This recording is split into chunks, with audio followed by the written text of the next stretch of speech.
एक जंगल में एक हाथी और एक बकरी रहते थे। दोनों बहुत पक्के दोस्त थे। दोनों साथ में मिलकर हर दिन खाने की तलाश करते और साथ में ही खाते थे। एक दिन दोनों खाने की तलाश में अपने जंगल से बहुत दूर निकल गए। वहां उन्हें एक तालाब दिखाई दिया। उसी तालाब के किनारे एक बेर का पेड़ था। बेर का पेड़ देखकर हाथी और बकरी बहुत खुश हुए। वह दोनों बेर के पेड़ के पास गए। फिर हाथी ने अपनी सूंड से बेर के पेड़ को जोर से हिलाया और जमीन पर ढेर सारे पके हुए बेर गिरने लगे। बकरी जल्दी जल्दी गिरे हुए बेरों को इकट्ठा करने लगी। संयोगवश उसी बेर के पेड़ पर एक चिड़िया का घोंसला भी था, जिसमें चिड़िया का एक बच्चा सो रहा था और चिड़िया दाने की खोज में कहीं गई हुई थी। बेर का पेड़ जोर से हिलाने के कारण चिड़िया का बच्चा घोंसले से बाहर तालाब में गिर पड़ा और डूबने लगा।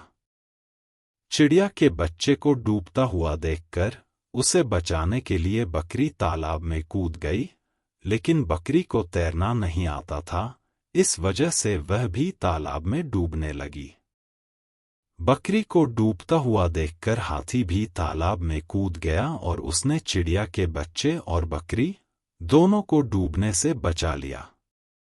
इतने में चिड़िया भी वहां पर आ गई थी और वह अपने बच्चे को सही सलामत देखकर बहुत खुश हुई। उसने हाथी और बकरी को इसी तालाब और बेर के पेड़ के पास रहने के लिए कहा। तब से हाथी और बकरी भी चिड़िया के साथ उस बेर के पेड़ के नीचे रहने लगे। कुछ ही दिनों में चिड़िया का बच्चा बड़ा हो गया। चिड़िया अपने बच्चे के साथ जंगल में घूम कर आती थी और हाथी और बकरी को जंगल में किस पेड़ पर फल लगे हैं इसकी जानकारी देती थी। इस तरह हाथी, बकरी और चिड़िया मजे में रहते और खाते पीते थे। कहानी से सीख: हमें किसी का बुरा नहीं करना चाहिए। अगर हमारी गलती से किसी को परेशानी होती है तो उस गलती को सुधारना चाहिए और मनमुटाव दूर करते हुए एक दूसरे की मदद करनी चाहिए।